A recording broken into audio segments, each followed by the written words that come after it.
In California, we understand the threat of climate change.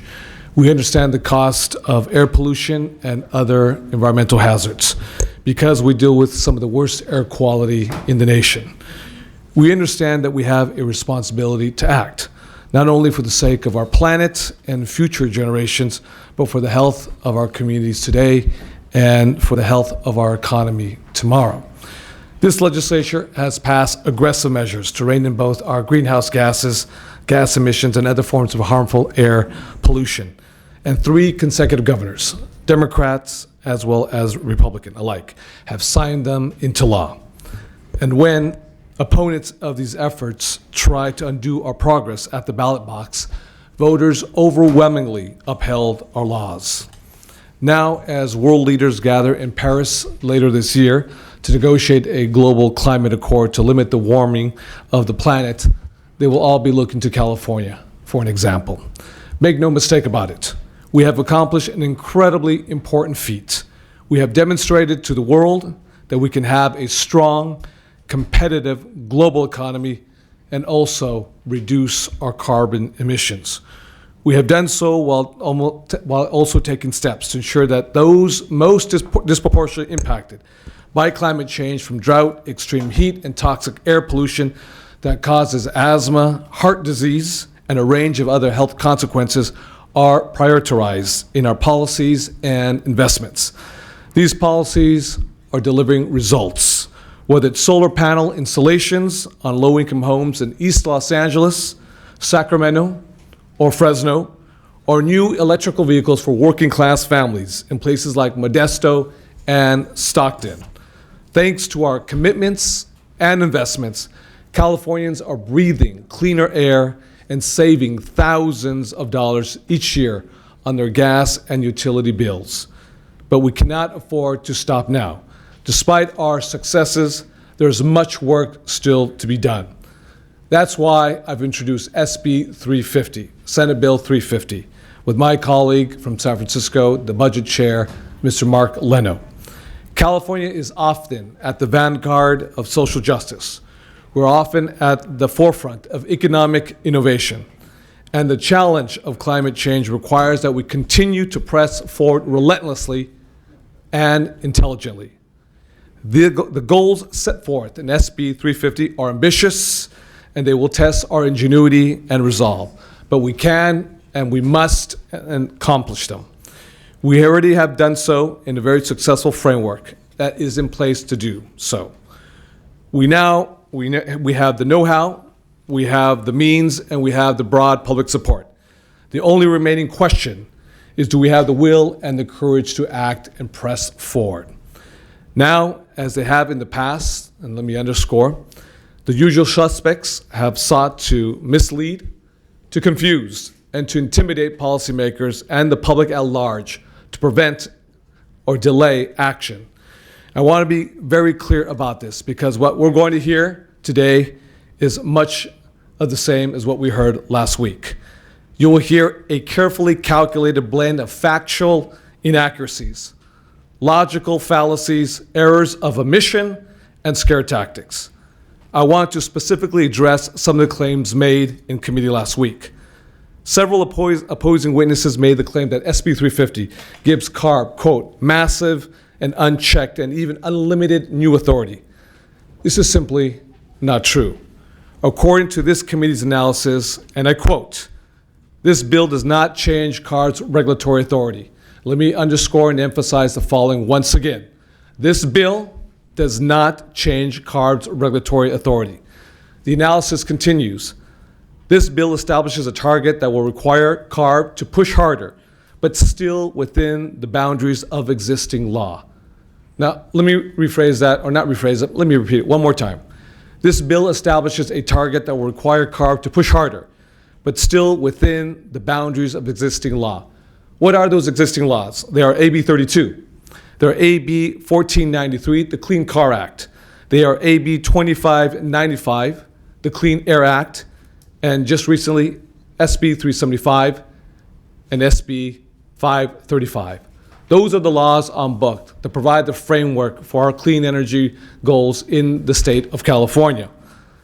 CARB's authority is further fettered by administrative procedures governing adoptions of regulations, the California Environmental Quality Act, CEQA, annual review and approval of its budget by the legislature, Senate confirmation of its board members, and ultimately judicial review.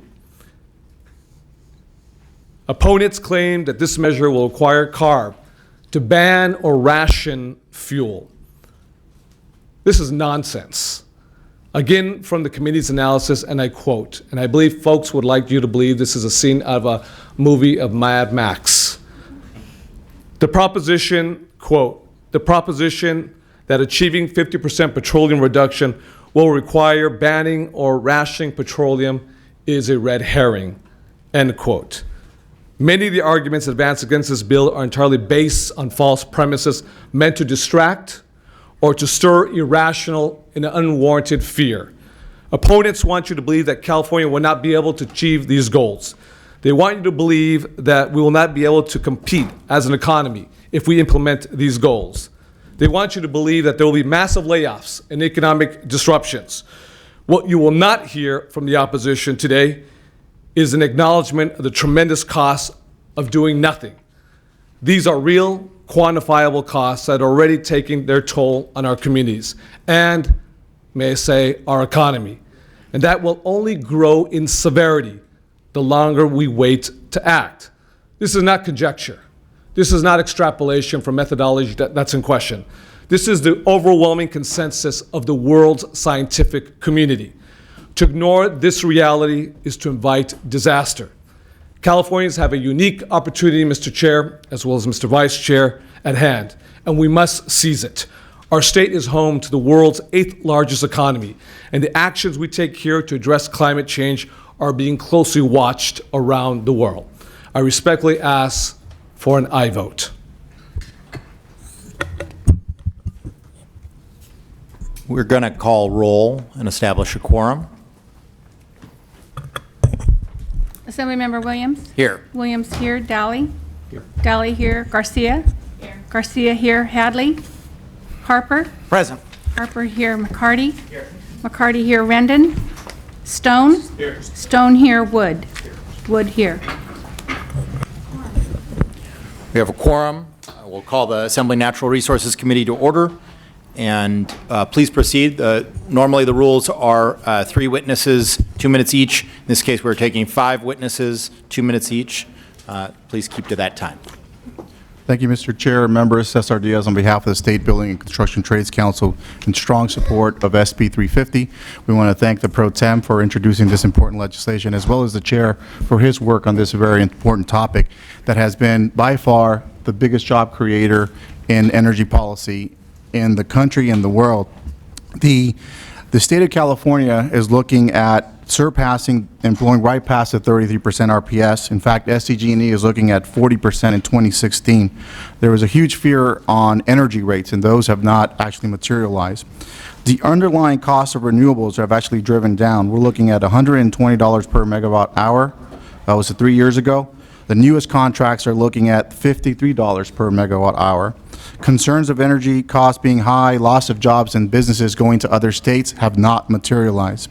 This policy is working. More than 6,000 megawatts have been built already. Thousands more are under construction. California is home to 3 of the largest solar projects in the world. The environmental benefits, better air quality, lower greenhouse gas emissions, and this is all despite the San Onofre plant closing down.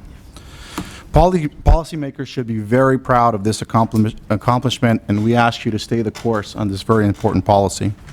The RPS has created tens of thousands of jobs in the building trades in some of the most impoverished areas of our state, areas with very little economic diversity or opportunities. Those apprentices that are opening up in those slots can then work on other projects. So that also has tangential benefits to the local economy. They can go and work on refineries and retrofit some of the, based on some of the what's in this bill as well. And we understand that, you know, someone will get up here and we'll talk about jobs escaping California or the hit that some of these industries will take. I would just like to remind, I think, this body and this committee, in a couple of years ago, we had a piece of legislation that transformed refining, and we were looking at imported construction workers from Texas, Louisiana, as far away as Florida, pouring into California to work on these refineries. We hear there's a jobs report out there that the refiners are putting out about jobs basically being lost, but it doesn't really materialize. What we have is skilled workers here ready to do this work. This bill will create that need, but we actually need to tell the industry and send a message that they need to hire California skilled workers. They're bypassing it by the tens of the thousands. We had situations in certain towns in Northern California where they thought they had a homeless population explosion, and it ended up being that there was just refinery construction workers sleeping in their cars. That's how low they're being paid. So we ask that you look at this straightforward policy and support it for all the jobs that will benefit by it. Thank you. Thank you. And 2 minutes. Good afternoon. I'm Rochelle Reyes-Wenger, Director of Public Policy and Community Advocacy for Dignity Health. On behalf of my organization, I'm grateful for the opportunity to testify before this committee in strong support of SB 350. As the largest private nonprofit health system and Medi-Cal provider in the state, we have 33 hospitals and over $15.8 billion in assets and 55,000 FTEs. Our commitment to sustainability is about delivering care in a way that demonstrates human kindness and also ensures a financially stable organization. We try to lead by example. We've reduced our carbon emissions to 26.4% from a 2010 baseline, and with plans to do more by reducing emissions by 40% in 2020. More must be done. We know this, especially during this time of sweeping change and challenge for the healthcare industry. And that's where SB 350 comes into play for us. SB 350 is what we need to update and align California's climate goals going forward. The Golden State Standards may read ambitious, but we believe that targets are not only necessary, but also developed with success in mind. We are especially heartened that consideration and focus is given to disadvantaged communities. This group's health, as we all know, is so disproportionately affected by climate change impacts. We know hospitals are energy intensive. That's why we've been working diligently to successfully meet our 2020 goals, which are to reduce our energy intensity in existing buildings by 20% and increase use of renewable energy sources to 35% of total annual energy consumption.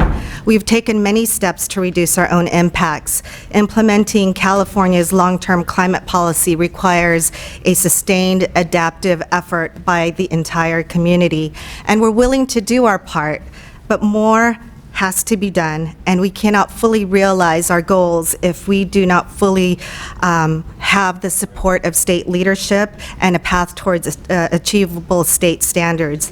California's climate policies are essential for the health of our communities and the transformation of healthcare. SB 350 takes the next steps to advance our clean energy economy and to create jobs. We know that this is good for our state and this is good for healthcare. California is booming, growth is up, unemployment down, 74,000 new jobs created. Thank you. And so, Thank you. thank you.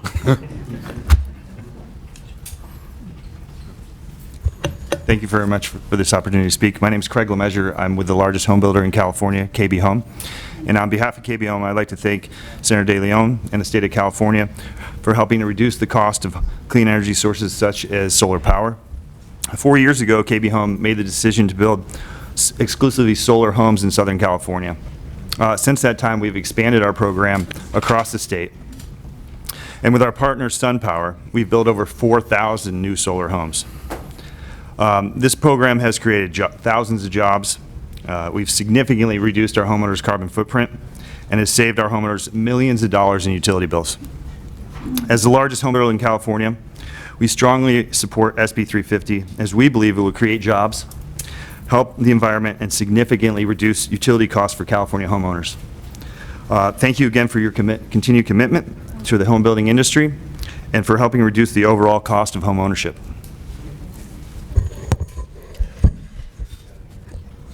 Thank you for the opportunity for allowing me to speak before all of you here today, and thank you, Mr. Chairman, and all of you for your leadership here at the State Assembly, and thank you, Pro Tem de León, for really having the bold leadership to bring such a bill before us. My name is Michelle Martinez. I'm a council member in the city of Santa Ana and also have various other roles that I play, whether it be the vice president of the Southern California Association of Governments or the president of the National Association of Elected and Appointed Officials. But I'm here as a council member and as Michelle Martinez here today to tell you that I'm a strong proponent of SB 350. And these are the reasons being. One, as we progressed with AB 32 and SB 375, we have seen the progress. Here in California, you have millennials that are now not wanting to drive. They want to walk, they want to bike. You have that more so in my community. I represent the youngest community of over 100,000 within the state of California. And so we have a lot of people taking public transportation, and they're walking and biking. So the quality of our air is so more important today than ever before because we have a paradigm shift of how people are commuting. I believe in a balanced approach. I don't tell you here today not to support more vehicles on our roads. But what I do tell you is that you do need a balanced approach to support public health, to support active transportation, so that we can assure that everyone has options and choices. I also want to state that as we move forward, the economic health and vitality of the state of California, the decisions that you all make really affect us at the local level. And when you're dealing with the city like the city of Santa Ana, where we have thousands of our children that have type 2 diabetes, obesity, and high asthma rates, 90% of our students are on free and reduced lunch.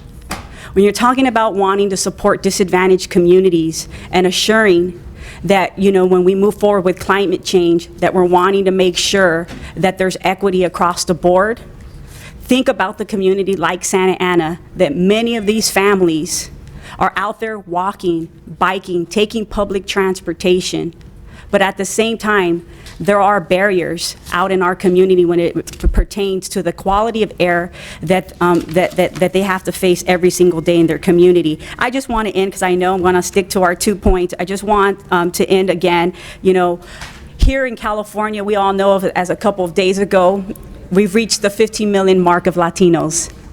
And we all know that a majority of Latinos are part of the disadvantaged communities that face the inequities that we have as it pertains to public health, to public transportation, to housing, to jobs, and we need to tie all of those together. And so, yes, this approach is extremely bold, but California has always been in the forefront.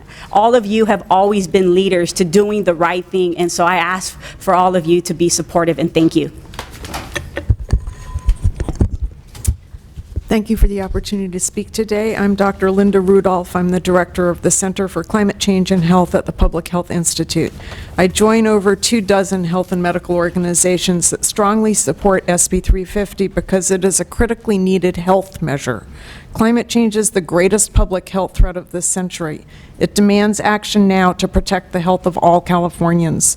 Global health experts, including the U.S. Surgeon General, are united in voicing the urgent need to cut climate pollution to protect our families and communities from catastrophic climate impacts. There is no time to delay. Oil companies and other opponents of SB 350 are saying this measure is too costly and will harm our economy.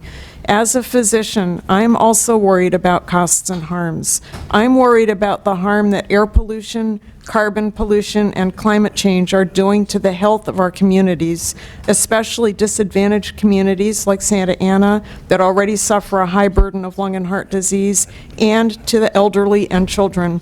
Recent surveys of physician members of the American Thoracic Society and the National Medical Association found that a large majority are already seeing the impacts of climate change on the health of their patients due to extreme heat, wildfire smoke, more severe allergy seasons, higher asthma-inducing ozone levels, and extreme weather.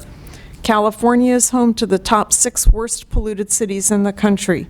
80% of our residents are affected by unhealthy air that causes more than 7,000 premature deaths, tens of thousands of asthma attacks in California. Climate change each year. Climate change will only make this worse. And let's not forget the health care costs associated with the many ER visits and hospitalizations caused by pollution from the use of oil and other fossil fuels. These are real costs, and they will grow if we do not act now to implement climate solutions. But we can take action to promote and protect our health. California led the nation in kicking the smoking habit. We've saved 1 million lives and averted $1 billion in health care costs in the process. Now it's time for California to lead the nation in kicking our petroleum addiction. With clean energy policies like those in SB 350, we can avoid thousands of asthma attacks, hundreds of heart attacks, and premature deaths over the next decade, as well as at least $8 billion in health care costs.